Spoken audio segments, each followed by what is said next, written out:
From Anshe Sfard Bethel Emeth Congregation, it's time to take 10 minutes for Torah with Rabbi Joel Finkelstein. Welcome to our discussion of Parshat Noach, vulnerability and technology. Sigmund Freud, in his famous work, The Future of an Illusion, once wrote that religion gives us a false sense of security. That's his view. I would like to argue that actually technology sometimes gives us a false sense of security.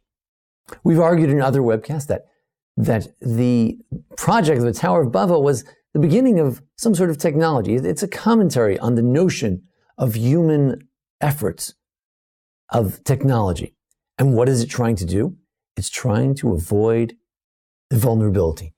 You figure if you have this tower, then you will not be so vulnerable. As the Midrash says, in its own sort of medieval, ancient kind of way, it says that they worry that, well, every 1,656 years the sky falls down, so we better put up some sort of a blockade, make sure that the tower is something to hold up the firmament, hold up the sky. What the Midrash is saying is that they were trying to, solve the problem of, let's say, global warming. They're trying to, we're going to do it. We're going to solve that problem. And what happened as a result? People began to fall off the tower.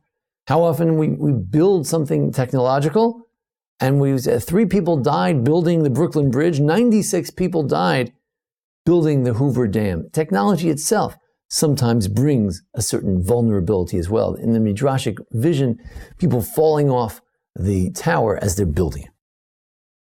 Now, was it Noah, the man of faith, who felt vulnerable and sought God for refuge, or was the secular? Was it the anti-God people who felt vulnerable? Well, the people of the generation of the flood, they didn't feel their vulnerability. They thought that they had all the solutions, but Noach actually felt vulnerable with the fact that he walked with God, that he was the religious one here. He still felt vulnerable. Here we come to a point that Rabbi Soloveitchik makes, and that is that religion does not provide a sense of security in a crazy world. No. With God, you sometimes feel your vulnerability even more so. They say, Jews are the same as everyone else, just more so. The religious person feels a sense of vulnerability, just more so.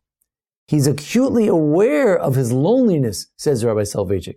Given the vastness of God and the universe, the religious individual actually feels that vulnerability, and he just reaches out to God within that sense of vulnerability. But religion is not just a salve, an antidote to vulnerability. It also deepens our sense of vulnerability.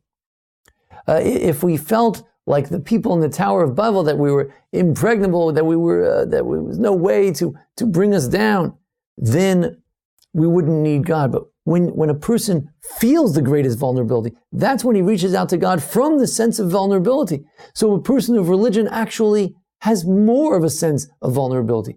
It's just in the depth of our vulnerability, we reach out to God, and that doesn't solve the problem. It just brings you some friendship within that world, which is so difficult. In the Psalms, you don't have a sense of David, the calm person on the quiet waters. No, he's in the valley of the shadow of death. There's always a tempest going on in his life. That's life. And far from the religious persona being one who has a false sense of security, the religious person is one who's most deeply aware of our vulnerability. It's the person of technology who thinks that they're not vulnerable because they built their beautiful home. They have all their technologies to figure it all out until the forces of nature overcome them, that even technology hasn't yet figured out how to solve. Where are we? We're always between a place of vulnerability, loneliness, and security. Security with God, and for some, security with technology. Now, the Jewish world also faces many challenges. What are we going to do? There's so much secularism. There's so much dropping out of Judaism. There's so many people who are totally unaware of Jewish life and traditions. How many people just skipped Rosh Hashanah, Yom Kippur, this past year, something years ago that people would have felt that there's some sort of obligation to at least come and participate? How many even today even feel that sort of drive? But there is a sense of Jewish vulnerability of the Jewish community. So is all lost? We reach out to God from within the challenges that we face, whether it's personal, whether it's communal, and in our appreciation of the problems, in our appreciation of the tempest, in our appreciation of the nature of life, the vastness of the universe, the greatness of God, smallness of a human being, within that framework, we turn to God. We look at the prophecies of good things yet to come. Lo alman Yisrael, as it says in Jeremiah.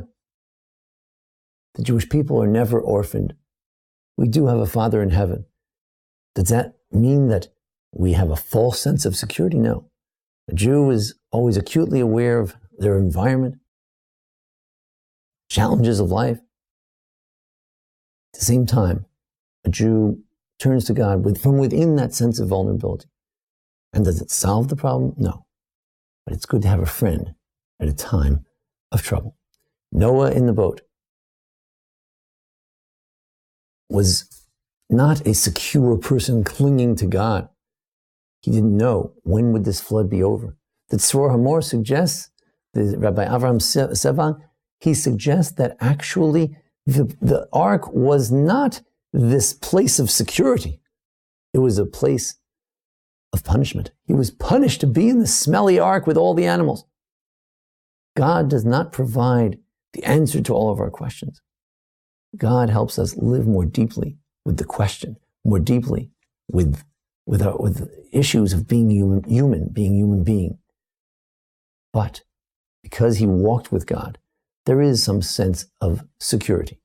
But it's a security within the vulnerability. It's the person of technology who actually believes that there is no vulnerability. They've conquered vulnerability. Modernity has conquered it, and there is only security. It's the person of technology. He's the one who has a false sense of security.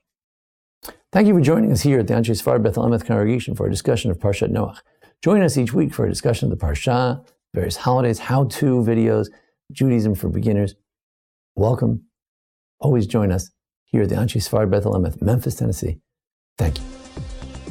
This has been 10 Minutes for Torah with Rabbi Joel Finkelstein. To learn more, visit ASBEE.org.